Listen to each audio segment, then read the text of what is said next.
সবাই কিন্তু বলবে ক্যামেরাটা আমি কয়েকদিন আগে কিনেছি, 2 মাস 3 মাস আগে। আসলে ব্যাপারটা তাদের ম্যাক্সিমামই দেখবেন মেমো নাই। আর মেমো না থাকার কারণ হচ্ছে সবার ওই মেমোটাই হারিয়ে যায়। কারণ মেমোটা যখন আপনাকে দিবে তখন ওইটাতে তো ডেট উল্লেখ থাকবে। ম্যাক্সিমাম ক্যামেরাগুলো যারা বিক্রি করে তারা দেখবেন 1.5-2 বছর ধরে ওই ঘরে ফেলে রাখে। তারপরে চলে এসেছি GoPro 11।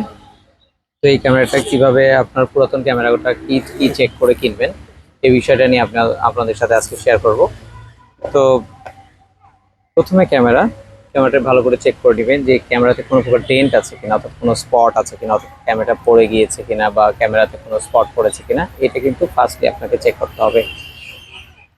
তাহলে বুঝতে পারবেন, যেহেতু এই ক্যামেরাগুলো নর্মালি কোনো প্রবলেম হয় না, যদি পড়ে যায় সেক্ষেত্রে একটা প্রবলেম হতে পারে, অথবা যদি এটা পানিতে পড়ে যায়। তো দ্বিতীয়ত চেষ্টা করবেন, যেহেতু এটা ওয়াটারপ্রুফ, তো যার কাছ থেকে যখন নেবেন তাকে বলে নেবেন যে ভাই আমি ক্যামেরাটা একটু পানিতে চেক করে নিতে চাই। তো আশা করি এটা যদি ওয়াটারপ্রুফ থাকে বা কখনো খোলা না হয়, সে কিন্তু আপনার সাথে এগ্রি হবে। আর যদি মনে করেন যে সে একবার খুলেছে বা এটা কোনো রকম সার্ভিসিং করেছে, সে কিন্তু চাইবেন আপনাকে পানিতে ডুবাতে অথবা ওয়াটারপ্রুফ চেক করার জন্য। তো এটা একটি গুরুত্বপূর্ণ ব্যাপার।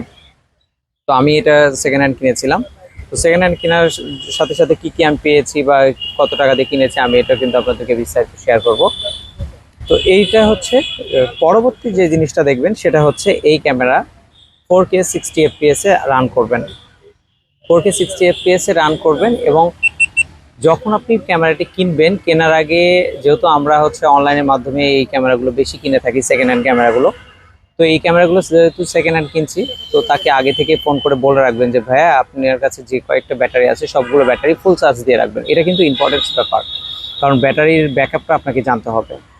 আমি যেমন নিজে একটা শিকার হয়েছিলাম, আমি একটা ধানমন্ডিতে গিয়েছিলাম একজনের কাছে এই ক্যামেরা দেখার জন্য। তো গিয়ে ওনাকে বলা ছিল, উনি চার্জ দিয়ে নিয়ে গিয়েছিল, তো উনি হচ্ছে টেলিসিনের ব্যাটারি দিয়ে আমাকে চেক করাচ্ছিল। তো আমি বললাম ভাই অরিজিনালটা দেন। তো অরিজিনালটা খোলা ছিল। তো খোলা ব্যাটারি দিয়ে যখন আমি 4K 60 FPS ভিডিওটা রান করি, প্রায় 20-22 মিনিট পরে ক্যামেরাটা অটোমেটিক্যালি অফ হয়ে যায়।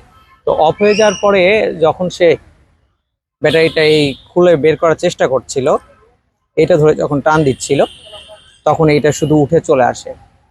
আমার কাছে অরিজিনালটা আছে, এটা জাস্ট আমি ভিডিও করার সুবাদে এটা আমি দেখাচ্ছি। তো এটা উঠে চলে আসে।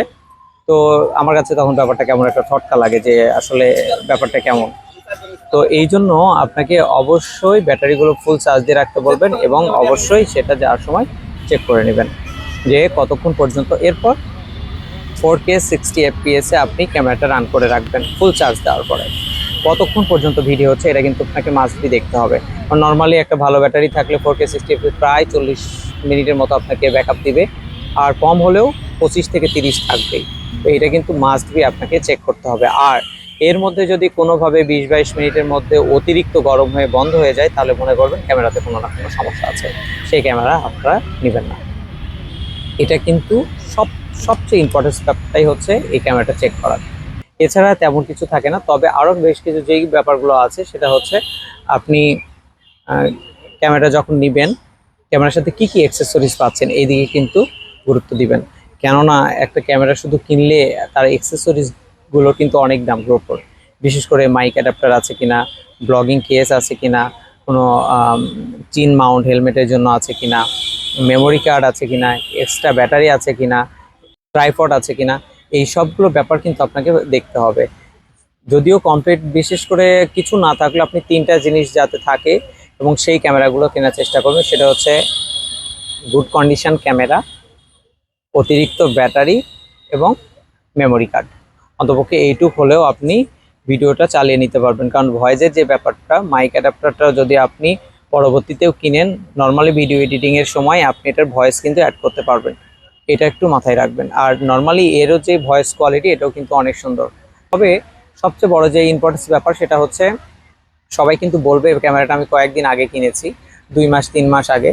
আসলে ব্যাপারটা তাদের ম্যাক্সিমামই দেখবেন মেমো নাই। আর মেমো না থাকার কারণ হচ্ছে সবার ওই মেমোটাই হারিয়ে যায়। কারণ মেমোটা যখন আপনাকে দিবে তখন ওইটাতে তো ডেট উল্লেখ থাকবে। ম্যাক্সিমাম ক্যামেরাগুলো যারা বিক্রি করে তারা দেখবেন 1.5-2 বছর ধরে ওই ঘরে ফেলে রাখে। তারপরে যখন দেখছে এটা দিয়ে কিছুই করতে পারছে না, তখনই এই ক্যামেরাগুলো বিক্রি করে।